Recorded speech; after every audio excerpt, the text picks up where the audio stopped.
Assalamu alaikum.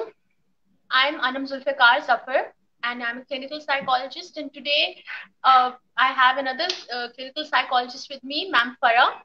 हम दोनों clinical experts हैं माइंड केयर ऑन के, और हम आज एक बहुत इंटरेस्टिंग टॉपिक लेकर आए हैं आप लोगों के लिए, स्लीप पैरालिसिस। क्या ये एक साइकोलॉजिकल कंडीशन है या एक सुपर नेचुरल फोर्स है? तो हम इस टॉपिक के बारे में आज हम बात करेंगे और आपको अवेयर करेंगे। अस्सलाम वालेकुम ma'am Farah, how are you? Walaikum Assalam. I'm good. How are you? I am fine, अल्हम्दुलिल्लाह। So Thank you for inviting me here on Mindcare platform. same here, thank you. We both like to thank Ghulam Qadir for inviting us on Mindcare platform and presenting a very good and a useful topic today about sleep paralysis. So let me start actually कि sleep paralysis होता क्या है, ये क्या condition होती है sleep paralysis की। Basically आपका माइंड जो होता है स्लीप पैरालिसिस में वो कॉन्शियस होता है, but you are unable to move your body. ये आपकी जो सबसे लास्ट स्टेज वाली स्लीप होती है, रेम स्लीप, उसमें स्टेज 4 रेम स्लीप में ये अकर होती है ये कंडीशन। अब now let me give you a brief example के what is REM sleep. REM sleep हम किसे कहते हैं? Rapid eye movement. This is basically the stage of sleep जहाँ पे आपकी बहुत लो मसल टोन होती है, आपकी ब्रीदिंग जो होती है वो बहुत ज्यादा इरेगुलर एंड शैलो होती है, एंड स्पेशली आपकी स्लीप पैरालिसिस की जो एपिसोड है उसके अंदर भी, इस कंडीशन में भी आपकी ब्रीदिंग जो है वो बहुत स्लो हो जाती है। ऑल्सो इस कंडीशन में जो ड्रीमर होता है, एक टेंडेंसी होती है कि they start watching, the dreamer starts watching dreams that are vivid, unclear dreams, जिन कोई या बेसिकली मतलब जब हम ड्रीमिंग कर रहे होते हैं, जब हम डीप स्लीप में होते हैं तो हमें काफी क्लियर ड्रीम में जो इमेजेस वगैरह एंड ऑल वो नजर आते हैं, बट ड्यूरिंग दिस एपिसोड हमारे ड्रीम्स भी काफी विविड और अनक्लियर होते हैं, फॉगी लाइक धुंधले टाइप होते हैं, अगर मैं इसको आसान वर्ड्स में एक्सप्लेन करूं। अच्छा, स्लीप पैरालिसिस का सबसे मोस्ट इंपॉर्टेंट कैरेक्टरिस्टिक ये होता है कि you are unable to move और स्पीक। आप ना हिल सकते हैं, आप ना बोल सकते हैं, आपके अंदर ये अवेयरनेस होती है कि क्या हो रहा है, और आप रिकॉल भी कर सकते हैं वो डिटेल्स एपिसोड की आफ्टर वो जब कंडीशन डिसअपेयर हो जाती है। But during the episode you are just stagnant, you can not move, neither you can speak. Also आपको ऐसा फील होता है that there is someone or something in the room which is haunting you, एक feeling of fear आपके अंदर develop हो रही होती है, and for most people they start experiencing hallucinations. Two type of hallucinations experience होती है स्लीप पैरालिसिस में, hypnagogic and hypnopompic. I know for some of you it might be new term, मैं इसको क्लियर कर दूं। ये वो हेलुसिनेशंस होती है जो राइट बिफोर, ड्यूरिंग, यानी आपके सोने से पहले, आपके सोने के दौरान, या जब आप उठ रहे हो तब आप ये हेलुसिनेशंस एक्सपीरियंस करते हैं। यानी आपको या तो कोई ऐसा फिगर दिखाई देता है या कोई ऐसी आवाज सुनाई देती है, या आपको ऐसा फील होता है कि यू आर टेस्टिंग समथिंग, आपकी टेस्ट में कुछ इस तरह की चीज आ रही है, इस तरह का स्टिमुलाई आप टेस्ट कर रहे हैं या स्मेल कर रहे हैं कोई ऐसी चीज जो कि एक्चुअली वो इन्वायरमेंट में प्रेजेंट नहीं होती है।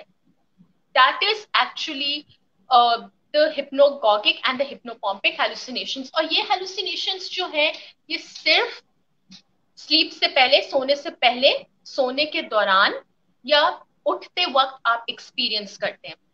ये बजाहिर ये हेलुसिनेशंस हार्मलेस होती हैं, they don't harm you, but ये डेंजरस तब हो सकती हैं अगर ये रेगुलर बेसिस के ऊपर, अगर रेगुलर बेसिस पे आप इसको एक्सपीरियंस करें इन हेलुसिनेशंस को।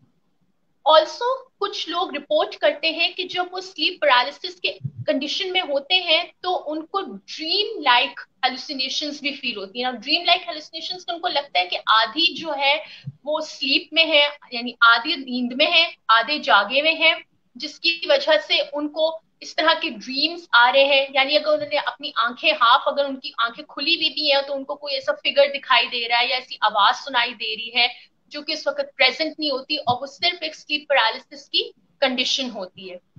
ऑल्सो आप ये भी काफी इस चीज में, इस कंडीशन में इस चीज का काफी रिपोर्ट आती है कि अगर ये कंडीशन मोस्टली तब भी एक्सपीरियंस की जाती है अगर आपका माइंड सोने से पहले काफी हद तक डिस्टर्ब्ड है, अगर आपके अनकॉन्शियस माइंड में ऐसी थॉट्स चल रही हैं और consciously you are trying to get your sleep, मतलब unconsciously your mind is thinking about something else, किसी स्ट्रेसेस वगैरह से आपका माइंड जो है वो पास हो रहा है और सारा दिन की जो सोचे वगैरह है वो आपके माइंड में वंडर कर रही है, बट कॉन्शियसली आपके माइंड में यही है कि नहीं मुझे सोना है, मुझे सोना, तो तब भी आप ये कंडीशन को एक्सपीरियंस कर सकते हैं।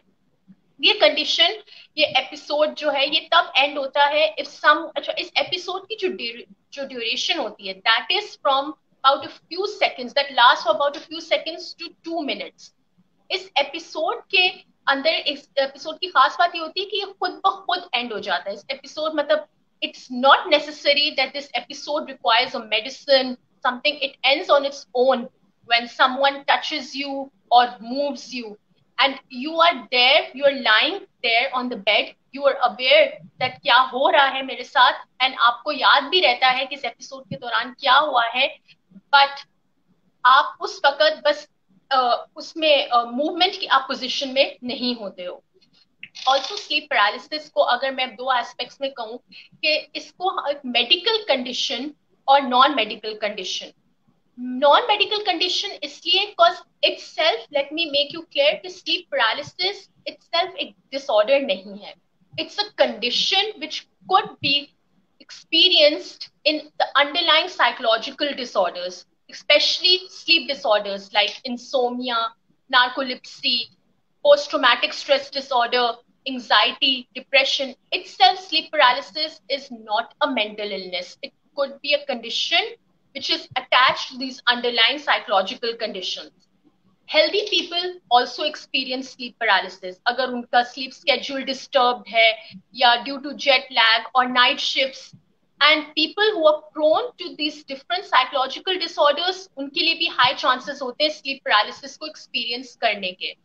Children or adults, सारी ages के, they do fall in this condition like once in lifetime or twice ये condition appear होती है healthy people के लिए भी and also those who are suffering from different psychological disorders. Now ये एक medical condition तब हो सकती है अगर ये regular basis पे आप इसको experience कर रहे हैं, so then it does require medicine, but there is no medicine for sleep paralysis. There is actually the medicine for the disorder due to which you are experiencing sleep paralysis. For example, नार्कोलिप्सी में antidepressants दी जाती है लोगों को because antidepressants dreams की amount, उनकी frequency को reduce करता है, तो ये कंडीशन जो है वो लाइकली रिड्यूस होने के इसके चांसेस होते हैं स्लीप पैरालिसिस के। ऑल्सो अगर आप डिप्रेशन में हैं या किसी भी किस्म के और साइकोलॉजिकल डिसऑर्डर से आप सफर कर रहे हैं तो उनकी मेडिसिन की ट्रीटमेंट में अगर आपकी स्लीप की मेडिसिन भी इंक्लूड होती है, so that actually stops you from experiencing this condition. Also इसके एक और चीज मैं इसमें ऐड करना चाहूंगी कि आप ये जो स्लीप पैरालिसिस है अगर ये तब भी अगर हो सकता है जब आपको सोने से पहले बहुत ज्यादा एंजाइटी हो रही है about going to sleep and then there is a difficulty of waking up. यानी इंसोमिया के कंडीशन में भी sleep paralysis is very common. Insomnia itself is a sleep disorder and specifically जो स्लीप डिसऑर्डर्स होते हैं उनमें ये कंडीशन अकर होने के चांसेस काफी हाई होते हैं as compare to other disorders. एक और बहुत इंपॉर्टेंट पॉइंट मैं हाईलाइट करूंगी, if you people have heard the name of polysomnography. A polysomnography is a advanced technology जहाँ पे especially it is not mainly practiced in Pakistan, but people are must be watching a live session from all over the world, from different parts of the country. So I'm bringing this thing into your awareness के different hospitals या फिर sleep disorder centers जो कि abroad होते हैं countries में, उधर polysomnography is a technology. It's a sort of a sleep test which is practiced on a client who is suffering from sleep disorders or sleep paralysis. अब इसके अंदर ये होता है कि आपके जो है माइंड टेम्पल्स होते हैं फोरहेड के, उसके ऊपर इलेक्ट्रोड्स प्लेस किए जाते हैं एंड वो इलेक्ट्रोड्स आपकी ब्रेन वेव्स को रिकॉर्ड करते हैं. Also those electrodes help to record your oxygen rate, your breathing rate, your eye, your leg movements, and this is very, very helpful in adjusting your treatment plan for those who are suffering from sleep disorders. अब अगर ये बहुत common सवाल आता है clients का कि psychotherapist या क्लिनिकल साइकोलॉजिस्ट क्या रोल प्ले कर सकते हैं in sleep disorders and sleep paralysis. सबसे पहले तो हमें ये बात समझनी चाहिए कि जो स्लीप पैरालिसिस है वो एक ऐसी कंडीशन है जो अंडरलाइंग साइकोलॉजिकल कंडीशंस की वजह से अपेयर होती है.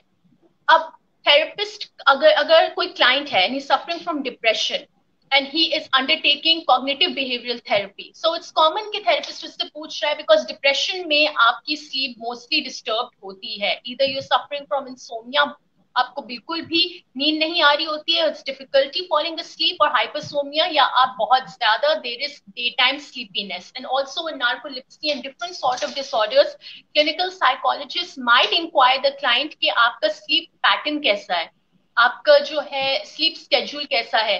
तो उसमें इट्स वेरी इंपॉर्टेंट कि हम क्लाइंट को कहें कि you can maintain a sleep diary with you, जिसमें you would be able to record the episodes and the frequency in that diary so that you're able to then review that diary कि मुझे कितनी बार इस condition से गुजरना पड़ा है और क्या एपिसोड्स मेरे साथ इस कंडीशन के दौरान हुए हैं. ऑल्सो वन मोर थिंग कि आपकी स्लीप हाइजीन को मेंटेन करना बहुत इंपॉर्टेंट होता है. मेक श्योर कि आप एक्सरसाइज करें रेगुलर बेसिस पे, क्योंकि और एक्सरसाइज का आपका टाइम होना चाहिए during day time, not before going to sleep. Maintain a balanced sleep schedule. At least 6 to 8 hours की sleep is very important for you. Practice deep breathing, especially even if you're going to sleep. Before sleeping also practice some relaxation exercise instead of a physical exercise, because वो physical exercise से जब आपका mind बहुत ज़्यादा charge हो जाता है, so then भी आपको sleep आना, नींद आने में बहुत मुश्किल और दुश्वारी पेश आती है. And one more thing, कि avoid having those stimulants which can disrupt your sleep, such as alcohol, caffeine या energy drinks होते हैं. सोने से पहले आप अपने कमरे में बिल्कुल इस तरह का environment create करें जहां पे too much light आपके exposure में ना हो. You're not exposed to too much light, especially when you are feeling sleepy या आपको नींद आ रही है. Also, make sure कि you have a dark sleep environment. दिन भर के जो भी स्ट्रेसर्स हैं आपके या करंटली आपकी लाइफ में वट एवर जो भी स्ट्रेसर्स चल रहे हैं, उनको learn to manage in an appropriate way. And this you can manage even through taking professional help or on your own, but you need to have a proper maintenance of your sleep hygiene. Coming to Ma'am Farah, as now Ma'am Farah will tell us कि sleep paralysis को एक misconception क्यों समझा जाता है in the thing कि ये इसको एक सुपर नेचुरल फोर्स क्यों लोग मोस्टली समझते हैं. कमिंग टू यू मैम फरा, now please continue the rest of the session. Thank you miss Anam. सबसे पहले तो मैं इस चीज को थोड़ा सा क्लियर करना चाहती हूँ अपने लिसनर्स के लिए कि हम स्लीप पैरालिसिस में कौन कौन से एरियाज को कवर कर रहे हैं. फर्स्ट थिंग कि स्लीप पैरालिसिस है क्या, जो कि आपने बताया. साइकोलॉजिस्ट का उसमें क्या रोल है, उसका क्या ट्रीटमेंट होता है, और फर्दर वो वर्ल्ड वाइड किस तरह से उसका ट्रीटमेंट प्रोवाइड किया जाता है और वो किस तरह से रिलेटेड है दूसरे डिसऑर्डर्स में. अब मैं बात करूंगी कि इसको ये मिसकॉन्सेप्शन क्यों है, इसका मतलब रीजन क्या है कि लोग इसको रिलेट करते हैं जिन्नात से या असर से. इसके जो सिम्टम्स हैं उनकी वजह से उसके क्या कॉजेस हैं, उसके बाद हम बात करेंगे कि क्या ये बाकी उससे रियल में कोई जिन्नात का है या नहीं है. फर्स्ट ऑफ ऑल रीजन इसका जो है कि लोग इसको मिसकॉन्सेप्शन इसका क्रिएट हो जाता है लोगों के माइंड में कि ये है, ये कोई जिन्नात है या ये असर है. उसकी रीजन ये है कि जो इसके सिम्टम्स है ना, आपकी बॉडी पे प्रेशर फील होता है. पर्सन को यूँ लगता है कि जैसे कोई मेरे ऊपर है, मुझे प्रेस कर रहा है और कभी हेल्यूसिनेशन भी हो रही होती है, और पर्सन पैरालाइज क्योंकि उसकी बॉडी हो चुकी होती है तो वो उठ नहीं पाता। तो इसको क्योंकि लैक ऑफ अवेयरनेस है, लोगों को पता नहीं है कि स्लीप पैरालिसिस भी कोई एलिमेंट है जो कि किसी भी डिजीज से रिलेटेड है। It is not a condition as you told, कि ये कोई it is not a disorder, it is a condition actually. कि ये किसी भी स्ट्रेस की वजह से, डिप्रेशन, एंजाइटी की वजह से, या आपके रूटीन अगर आपकी डिस्टर्ब है, आपका स्लीप पैटर्न डिस्टर्ब है, उसकी वजह से हो सकता है।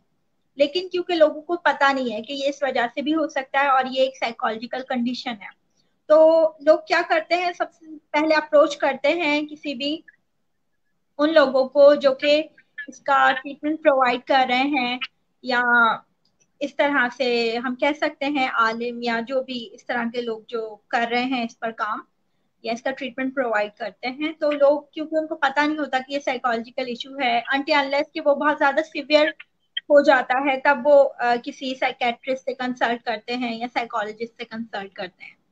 तो first of all lack of awareness, इसकी वजह से लोगों को नहीं समझ आता कि ये कि ये साइकोलॉजिकल प्रॉब्लम है या जिन्नात है। हम ये नहीं कह रहे कि मैं ये नहीं कह रही कि ये जिन्नात नहीं है, क्योंकि कुरान में भी जिन्नात का जिक्र तो है। ठीक है, हम इसको पर्टिकुलरली नहीं कह सकते कि ये एग्जैक्ट जिन्नात का ही असर है या एग्जैक्ट साइकोलॉजिकल प्रॉब्लम है। उसके लिए इम्पोर्टेंट क्या है कि जब कोई पर्सन किसी के पास जा रहा होता है, अदर देन साइकेट्रिस्ट और साइकोलॉजिस्ट, किसी आलिम के पास जा रहा होता है, तो ये चीज बहुत क्लियर होनी चाहिए कि जिस पर्सन के पास आप जा रहे हो उसके पास वो सनद है या नहीं है, वो उस चीज के लिए क्वालिफाइड है वो ट्रीटमेंट प्रोवाइड करने के लिए। क्योंकि अगर वो क्वालिफाइड होगा और अगर वो समझ जाएगा कि ये कोई जिन्नात का असर नहीं है, ये एक साइकोलॉजिकल प्रॉब्लम है, तो ऑटोमेटिकली एक वेल एजुकेटेड पर्सन, चाहे वो आलिम हो या चाहे वो साइकोलॉजिस्ट हो, वो रेफर करेगा आपको एक प्रॉपर ट्रीटमेंट की तरफ। ठीक है, वो आपको इस तरह से नहीं कि ठीक है आप ये यूज कर लें, वो यूज कर लें और देखेंगे। तो इस वजह से ये बहुत इंपॉर्टेंट फैक्टर है कि एक तो हम खुद डिफ्रेंशिएट करें कि ये एक साइकोलॉजिकल प्रॉब्लम है, हम देखें हमारी स्लीप पैटर्न क्या है। कहीं मैं सारा दिन जाग रही हूँ और सारी रात जाग रही हूँ और दिन में किसी टाइम सो रही हूँ, हो सकता है तब मेरे पास मुझे इस तरह की फीलिंग्स होने लग जाएं और कोई स्ट्रेसर्स हो लाइफ में, तो उसकी वजह से स्लीप पैरालिसिस होता है। लेकिन अब देखने की चीज ये भी है कि कभी कभार काफी पेशेंट्स ये रिपोर्ट करते हैं कि हमें कोई स्ट्रेस नहीं है, हमें कोई डिप्रेशन नहीं है, मेरी लाइफ बिल्कुल नॉर्मल है, फिर भी मुझे ये होता है। तो हमें ये देखने की जरूरत है कि क्या वो उसकी फंक्शनिंग को अफेक्ट कर रहा है, क्या वो उसको डिस्टर्ब कर रहा है, क्या उसकी वजह से उसकी रूटीन, उसका कैरियर, उसकी रिलेशनशिप, ये सारी चीजें, मीन फोर जो डीज होता है ना, जो हम लोग साइकोलॉजी में भी फॉलो करते हैं, डिसफंक्शन, डिस्ट्रेस, डेंजर, वो चीज अगर है इस तरह से तो उसको ट्रीटमेंट की जरूरत है। अदरवाइज मे बी अगर स्ट्रेस नहीं है, वो स्ट्रेस अगर होगा अभी तो वो अनकॉन्शियसली पर्सन को हो रहा होता है, वो उसको रियलाइज नहीं कर रहा होता। तो उसकी वजह से अगर स्लीप पैरालिसिस हो रहा है वंस इन अ मंथ और वंस इन अ ईयर, तो उसके लिए इतनी प्रॉब्लमेटिक सिचुएशन नहीं है, उसको वो वैसे ओवरकम कर सकते हैं अपनी स्लीप को इम्प्रूव करके, अपनी हाइजीन को बेहतर करके, क्योंकि हाइजीन बहुत इंपॉर्टेंट फैक्टर है। Hygiene is just like our functioning, our daily routine के हमारी किस तरह से मेरी क्या हाइजीन है, और डाइट बहुत इंपॉर्टेंट है। Diet is just like a fuel of our body. अगर हमारी बॉडी को एक प्रॉपर फ्यूल नहीं मिलेगा तो किस तरह से रिस्पॉन्ड करेगी टू द एनवायरमेंट। ठीक है, तो ये बहुत इंपॉर्टेंट है। और जिस तरह आपने बताया कि अगर डिप्रेशन है तो हो सकता है, क्योंकि ये एक पर्टिकुलर डिजीज नहीं है, ये कंडीशन है, ये इंसोमिया में भी हो सकती है, और मोस्टली जो हमने अभी तक पढ़ा और देखा है उसमें ये नार्कोलेप्सी में मौजूद होती है। और जहां तक जिन्नात की बात है, उसमें जो अभी तक मेरी नॉलेज में है, उसमें मैंने यही देखा है, और कुछ उल्मा को जो मैंने पढ़ा है, तो वो यही कहते हैं कि स्लीप पैरालिसिस जो है वो ये कंडीशन नहीं है। जब जिन्नात की कंडीशन होती है तो वो थोड़ी डिफरेंट होती है। ठीक है, उसमें आपको वैसे इस तरह के कुछ ख्वाब आते हैं और कुछ डिफरेंट आपकी वो होती है, फंक्शनिंग जो होती है, जो सिम्टम्स होते हैं वो बहुत डिफरेंट होते हैं। वहाँ वो मैं एग्जैक्टली यहाँ पर मेंशन नहीं करूंगी, क्योंकि वो भी काफी हद तक रिलेटेड है हमारे साइकोलॉजिकल अदर डिसऑर्डर से। हमारे काफी अदर दूसरे जो डिसऑर्डर्स हैं उससे रिलेटेड है. That's why I am not going to mention the symptoms. तो इम्पोर्टेंट चीज स्लीप पैरालिसिस में यही है, ये अंडरस्टैंड करने की जरूरत है कि ये एक समटाइम्स ये एक नॉर्मल चीज है, क्योंकि किसी को भी हो सकती है. इसमें बहुत पैनिक नहीं करना, बहुत ज्यादा अपने स्ट्रेस आउट नहीं होना. बहुत ये समझ ले पैनिक पैनिक अटैक की तरह है. पैनिक अटैक में आपको होता कुछ नहीं है, आपको यूं लग रहा होता है कि मैं मर जाऊंगा, ठीक है, मुझे कुछ हो जाएगा, लेकिन आफ्टर सम टाइम्स वो चीज नॉर्मल हो जाती है. जस्ट लाइक दैट ये भी एक कंडीशन है, फॉर टाइम बिंग ये होती है, but after some time you become normal and you come to your normal life and you forget what happened. ठीक है. और उसके लिए कुछ टिप्स जो है वो ये है कि आप एक्सरसाइज करें, आप अपनी डाइट अच्छी करें, डीप ब्रीथिंग करें. ये जो है बहुत इंपॉर्टेंट फैक्टर्स हैं जो कि हमें यूज करने चाहिए. आई थिंक क्लियर है मेरा पॉइंट.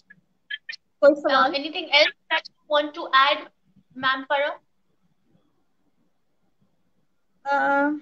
देख हमारे कोई क्वेश्चंस आ रहे हैं, अगर तो मैं उनके आंसर कर दूं. नहीं. नहीं अभी तो फिलहाल क्वेश्चंस नहीं है, पर अगर आप लोगों को और कुछ अवेयरनेस देना चाहिए सेकंड एस्पेक्ट्स से रिलेटेड. एक जो इम्पोर्टेंट चीज वो यही है जो मैं आपको पहले बता चुकी हूँ कि चाहे आप किसी साइकोलॉजिस्ट के पास जा रहे हैं, डॉक्टर के पास जा रहे हैं या आलिम के पास जा रहे हैं, किसी भी सिचुएशन में, तो आपको ये देखना जरूरी है कि उस पर्सन की एफिलिएशन हो किसी इदारे से और वो वेल क्वालिफाइड हो. ठीक है. अदरवाइज आपका भी टाइम वेस्ट होगा, आपका हो सकता है प्रॉब्लम जो है वो सीवियर हो जाए, वो मिस ट्रीटमेंट मिलने की बजाय आपका और प्रॉब्लम वर्सन हो सकता है. तो ये बहुत इंपॉर्टेंट फैक्टर है. और स्लीप पैरालिसिस को बहुत ज्यादा इतना स्ट्रेस नहीं लेने की जरूरत. Sometimes it's very normal, sometimes it is related to a disorder. अगर आपको लग रहा है कि आप डिप्रेशन में हो तो आप उस डिप्रेशन का इलाज कराओ. अगर आपको एंजाइटी है तो एंजाइटी का इलाज होगा, तो ऑटोमेटिकली आपका जो स्लीप पैरालिसिस का सिम्टम्स है वो खत्म होने लग जाएंगे. ठीक है. तो हम अंडरलाइन कॉजेज पर ज्यादातर बात कर रहे होते हैं जब हम ट्रीटमेंट की बात करते हैं. तो अंडरलाइन कॉजेज पे जब हम काम करेंगे तो ऑटोमेटिकली जो मेन सिम्टम्स अपेरेंटली हमें नजर आ रहे हैं वो कंट्रोल हो सकते हैं. Exactly. Thank you so much ma'am फरा. अपने सेकंड एस्पेक्ट पे बात करके जो है काफी हमारे ऑडियंस को and people who are watching this session उनको काफी क्लियर किया इस बात से कि sleep paralysis merely is a psychological condition, as I have also quoted before, and further points by Ma'am Farah also tell कि sleep paralysis का supernatural force से as such कोई लिंक नहीं है, क्योंकि उसके symptoms जो होते हैं वो कंप्लीटली डिफरेंट होते हैं, जिनके बारे में हम बात नहीं कर सकते बिकॉज वो हमारे डिफरेंट साइकोलॉजिकल डिसऑर्डर्स से क्लैश होते हैं. I think so that this was enough for today. As काफी हमने इस बारे में बात की, स्लीप पैरालिसिस के बारे में लोगों को काफी अवेयर किया. Before ending the session, I would like to say that whoever who's watching this session and is feeling that a particular person is suffering from this condition, then feel free to contact Mindcare on. It's a safe and a secure platform, and हम आपकी उसी underlying cause को treat करेंगे through psychotherapy, counseling sessions. Then automatically you will also feel better and you will realize that this condition would reduce as you will get your sessions done. So any one of you who is Anam हमारे पास एक question है. Yes, there's a question. हमारे पास हसन रजा ने एक question किया है. What is the difference between sleep paralysis and insomnia? Okay. Sleep paralysis जैसे मैंने आपको बताया था वो कंडीशन होती है जहां पे जो कि आपकी स्लीप की ड्यूरिंग अकर होती है. इट्स एन एपिसोड जो आपकी रेम स्टेज की स्लीप जो होती है, स्टेज 4 की स्लीप स्टेज में वो अकर होती है कंडीशन जिसमें you are unable to move and speak. Whereas insomnia is a sleep disorder. Sleep paralysis is a condition. Insomnia is a sleep disorder. Insomnia is the difficulty to get sleep. You're unable to get your sleep during insomnia. यानी आपके लिए sleep आपके लिए मतलब सोना या नींद आना आपके लिए मुश्किल होता है. तो इंसोमिया की वजह से स्लीप पैरालिसिस हो सकता है. यानी इंसोमिया एक स्लीप डिसऑर्डर है, इसकी वजह से स्लीप पैरालिसिस की कंडीशन जो है वो एक्सपीरियंस की जा सकती है. I hope your question is answered. अना, मैं इसमें थोड़ा सा ऐड करना चाहूंगी इनको, थोड़ा सा और सिंपल वर्ड में, कि इंसोम्निया एक ऐसी कंडीशन है जिसमें आपको नींद आने में बहुत मुश्किल होती है, आप सो नहीं पाते हैं. ठीक है, उसकी वजह से आपका स्लीप पैटर्न डिस्टर्ब हो जाता है. जब स्लीप पैटर्न डिस्टर्ब होता है तो आपको जब थोड़ा टाइम के लिए भी नींद आ रही है, उस थोड़े टाइम में आपको स्लीप पैरालिसिस का अटैक हो सकता है. Exactly exactly. वो हो सकता है इसलिए क्योंकि जब आप इंसोमिया से सफर कर रहे होते हैं और आपके लिए बहुत मुश्किल होता है नींद को लाना, तो किसी भी तरह, बाजों का दफा लोगों का ऐसा भी होता है कि अगर वो इंसोमिक होते हैं तो वो किसी तरह जबरदस्ती उनके माइंड में चल रहा होता है कि किसी भी तरह से हमें नींद आ जाए, और कॉन्शियसली वो चाह रहे होते हैं कि उनको नींद आ जाए, और जबकि उनका माइंड अनकॉन्शियसली डिस्टर्ब होता है. That's why they're unable to get their sleep. So it is a high chance कि during that condition, sleep paralysis से वो सफर कर सकते हैं. ये एपिसोड उनके साथ हो सकता है. ठीक है. I hope, Hassan, your question is answered.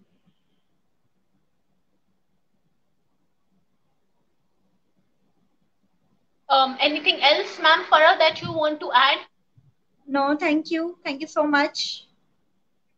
I hope ये sleep paralysis का टॉपिक व्यूअर्स को क्लियर होगा.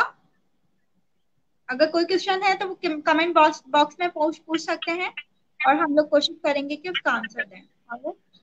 Exactly. As soon as we'll get time तो हम उसका क्वेश्चन का आंसर.